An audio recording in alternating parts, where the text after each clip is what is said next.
of eeggannoo jaalala halaalaa keessatti gochuu qabnu. Yoo yaada gaarii isiniif haa ta'u baga chaanaanii kana nagaa dhuftan. Warri mana kanaaf haaraa taatan subscribe, like, share gochuu hin dagatinaa. Akkasuma viidiyoon keenya yoo isinitti tole share godhaa. Egaa har'a mata duree of eeggannoo jaalala halaalaa jedhu isiniif qabadee dhufeera. Beeksisa booda walitti deebina.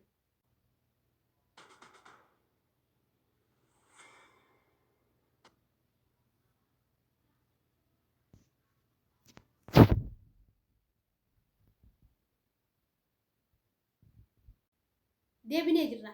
Egaa mata dureen har'a isiniif qabadee dhufee jiru of eeggannoo jaalala fageenyaarraa yookaan jaalala halaalaarraa isiniif qabadee dhufee jira. Kanaafiyyuu hamma dhuma sagantaa keenyaatti na waliin jira. Akkasuma sifantuu fi subscribe gochuu hin dagatinaa isiniin jechuun barbaada. Egaa of eeggannoo jaalala halaalaa keessatti gochuu qabnu wantoota sadirratti hundaa'een isiniif qabadee dhufee jira. Egaa sa'aatii ammaa kanatti keessattuu yeroo ammaa kanatti namoonni baay'een biyyoota garaagaraa ta'anii Itoophiyaa ta'anii gara Saawudiitti, Itoophiyaa ta'anii gara Dubaayitti, akkasuma Ameerikaa ta'anii gara Itoophiyaa keessa ta'anii jaalala halaalaa wal jaalatu. Kana keessatti immoo nuti jaalala halaalaa kana keessatti of eeggannoo nuti gochuu qabnu wantoota sadii isiniif qabadee dhufee jira.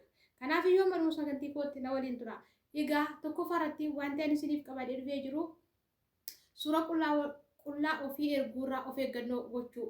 Fakkeenyaaf gaafa suura qullaa erguurraa of eeggannoo gochuu isiniin jedhu fakkeenyaaf namni jaalala keessatti gaafa jaalalli jiru waa baay'eetu jira waan ta'eef jaalala keessatti waa hedduutu waan jiruuf nama tokko yoo jaallanne nama suni jaalalaan yoo nu boojee namni suni gaafa miira jaalalaa keessa seennu wanta goonuu fi wanta hojjennu hin beeknu jechuudha. Kanaaf iyyuu fakkeenyaaf akkuma isiniin jedhe nama tokko yoo jaallanne suura qullaa keenya viidiyoo qullaa keenya yoo fuuneetti ergine akkuma dachee kanarratti jaalalli jiru guyyaa tokko jibbi jira.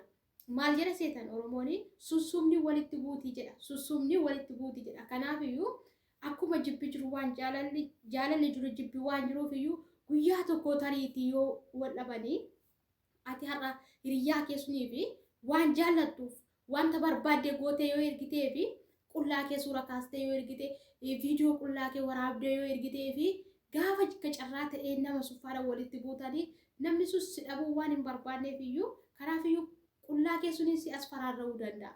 Qullaa kee suniin advaanteejii sirraa argachuu fi si barbaaduu danda'a. Fakkeenyaaf immoo yeroo baay'ee shamarran keenya kan mudatu dhiironni tokko ati haadha qabeenyaa yoo taate yookaan birrii hin qabda yoo ta'e dhugaa dubbachuuf waan dhugaa jiru kuni jaalalaan sitti siqaanii. Gaafa jaalalaan sitti siqu atis jaalala keessa gaafa ati dorgommii jaalalaa keessa gaafa lamaan keessa jaalala keessa galtanii laphee kee ilaalee jaalala isaaf qabdu ilaalee inni guddaan kaayyoon isaa inni dura dhufuusaa maalifidha? Advaanteejii sirraa barbaachaaf waan dhufeefu jechoota miira jaalalaa keessa nama gashan akkasuma asoosamoota garaagaraa dubbisuun walaloo garaagaraa si erguun yeroo suni dhugaa sitti fakkaachuurraan kan ka'e waan jaalalaa isaatiin booji'amteef iyyuu kana naaf godhi sana naaf godhi siin jechuu danda'a. Kanaaf yeroo sun immoo ati wanta barbaadde gochuu dandeessa. Sinii galee wanta barbaadde gochuu dandeessa. Kanaaf jireenya keenya irratti miidhaa guddaa qaba jechuudha inni kun. Jireenya keenya irratti miidhaa guddaa qaba. Egaa akkuma isiniin jedhee inni durayyuu jaalala keenyaaf dhufee osoo hin taane advaanteejii nurraa barbaachaa waan dhufeef hamma advaanteejii sun nurraa argatutti wanta barbaade jechuu danda'a. Sinii galee wanta barbaade nuun jechuu danda'a. Walaloo jaalalaa nuuf ibsuu danda'a. Jechoota jaalala keessatti iddoo miira guddaa namatti dhageessan nuuf kennuu danda'a. Dhaqee maal godhaa akka nuti qullaa keenya baafnee agarsiifnu akka nuti suura qullaa erginuuf taasisa. Gaafa immoo nuti suura qullaa sun erginee fi wanta hunduma harkasaa keessa erga galchatee immoo maal godhaa yaada isaa nutti jijjiirrachuu barbaada. Amaloota xiqqoo nurraa eeguu barbaada. Gaafa suni nu as faraarra'uu jammara. Kanaan akkana goote yoo akkana goote nan baasa viidiyoo keen baasa namoota hedduudha ijoollee baay'een onlaayinii kanarratti wal jaalatanii fageenya irra taa'anii wal jaalatanii suura waliif erganii dhuma isaanii irratti lola ta'anii gaafa suurri isaanii qullaatti gadi ba'u hedduu argaa oolla. Kun immoo jireenya keenya keessatti nuti boru gaa'ila godhannaa maatiin keenyi nu ilaalu hawaasni naannoo keenyaa nu ilaala namoota hedduutu nu ilaala. Kanaaf jireenya keenya irratti dhiibbaa guddaa qaba inni kun. Kanaaf wanta akkasii kanarraa of eeggannoo guddaa gochuu qabdu. Adaraa ijoollee shamarranii keessattuu lammaffaa jaalala qarshii yookaan jaalala qarshii irratti hundaa'e irraa of qusachuu.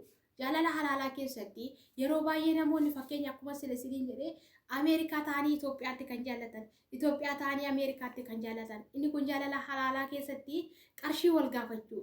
Gaafa dhiirri tokkoo fi shamarran tokko bu'aadhaaf jedhanii walitti siqanii qarshii wal gaafatan. Inni kun immoo jireenya keenya irratti miidhaa guddaa qaba.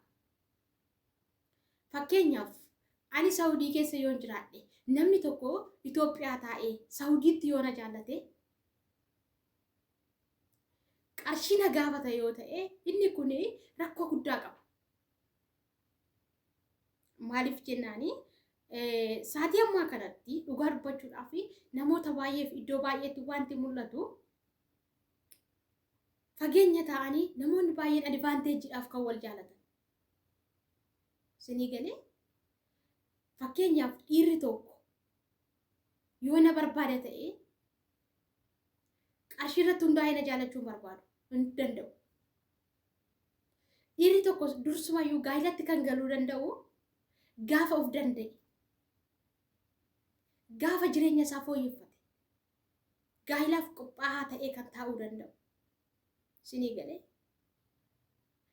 kanaaf namoonni baay'een amma maal godhu sitti siqu, qarshii si gaafatu. Gaafati qarshii dhabde sun sirraa siqu. Erga jaalala keessa si gashanii, erga onnee kee madeessanii, erga jaalalaan si booji'anii qarshii si gaafatanii yoo qarshii isaan sirraa dhaban sirraa siqu. Waan akkasirraa qusadha. Jaalala halaalaa keessatti rakkoo guddaa qaba. Amma yeroo tokko maal argina yoo seetanii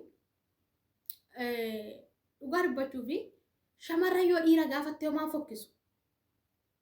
Shamarranii qarshii dhiira yoo gaafatte hin fokkisuuni. Garuu immoo dhiirri qarshii shamarran yoo gaafatte fokkisa. Hin bareedu.